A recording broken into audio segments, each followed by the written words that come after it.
வணக்கம். இன்றும் தமிழின் சிறப்பு என்ற பகுதியினூடாக ஒரு ஒரு செய்யுளை பார்ப்போம். இது சக்தி முற்றத்து புலவர் என்கின்ற புலவரால பாடப்பட்டிருக்குது. இது சந்தர்ப்பம் இவர் பாண்டிய மன்னனுடைய அவைக்கு செல்கின்றார் பரிசு பெறுவதற்காக. இந்த வறுமையின் காரணத்தினால் அங்கு இந்த சேவகர்கள் வாய்க்காவல்கள் இவரை உள்ளுக்கு அனுமதிக்கவில்லை.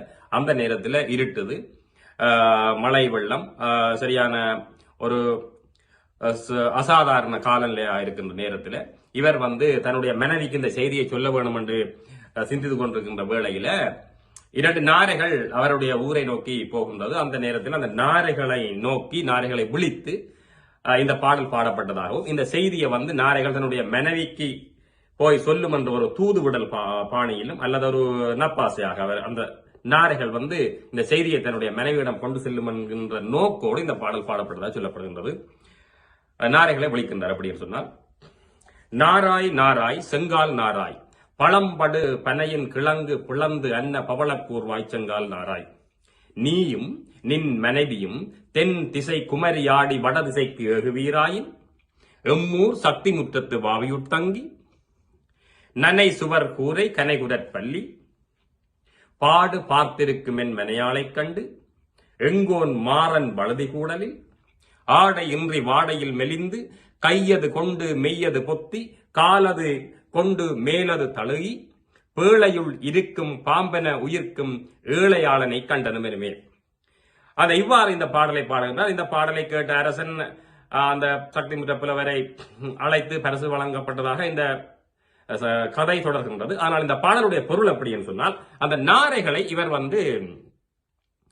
அவர் சிறப்பிக்கின்றார். நாரைகளை அந்த மகிழ்விக்கின்றார். அதாவது ஒருவரிடம் ஒரு பொருளை ஒரு விடயத்தை நாங்கள் பெற்றுக்கொள்ள வேண்டும் என்றால் அவரை சிறப்பித்து கூறுகின்ற பாங்கு இன்றும் தமிழர் மத்தியில் இருக்குது. அதே நேரம் பண்டைய காலத்திலும் அரசர்களை புகழ்ந்து பாடித்தான் இந்த புலவர்கள் பரிசு பெற்றிருக்கிறார். அப்ப அவர் பாடுகின்றார் இந்த நாரைகளை, நாராய் நாராய் செங்கால் நாராய், அந்த சிவந்த கால்களை உடைய நாரைகளே,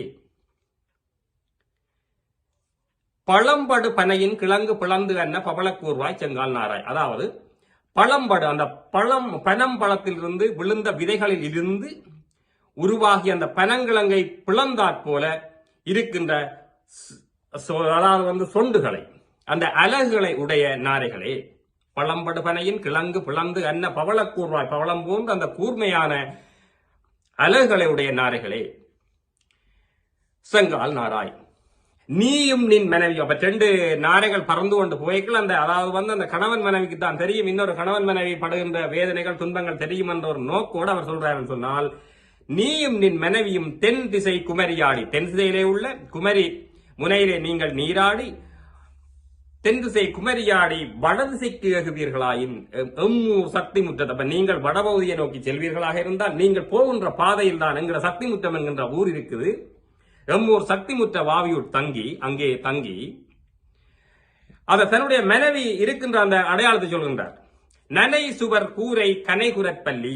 அவ எம்மூர் சக்தி முற்றத்து வாவியுட் தங்கி நனை சுவர் கூரை கனைகுரற்பள்ளி, அதாவது மழை பொழிந்து மழை பெய்து அந்த சுவர்கள் விழுகின்ற கட்டமாகவும் கூரையில அந்த துளைகள் உடையதாகவும் காணப்படுகின்ற ஒரு வறுமையான இல்லத்தில அந்த பள்ளி சொல்லுகின்ற தோறும், பள்ளி சொல்லுகின்ற அந்த நேரத்தை, நல்ல காலம் பிறக்க போது, நல்ல சம்பவம் நிகழப்போதுன்னு சொல்லி அந்த பள்ளியினுடைய சவுனத்தை எதிர்பார்த்து காத்திருக்கின்ற நனை சுவர் கூரை கனைகுரற் பள்ளி பாடு பார்த்திருக்கும் என் மனையாளை கண்டு எங்கோன் மாறன் வலதி கூடலில், எங்களுடைய அரசனாகிய மாறனுடைய அந்த வலதி கூடல் என்ற இடத்துல உன்னுடைய கணவன் ஆடையின்றி வாடையில் மெலிந்து, அதாவது அந்த குளிர்காற்றினால் அந்த ஆடைகள் ஏதும் இல்லாமல் அந்த குளிர்காற்றினால் ஆடையின்றி வாடையில் மெலிந்து கையது கொண்டு மெய்யது பொத்தி, அதாவது கைகளினால் அந்த உடம்பினை மறைத்துக் கொண்டு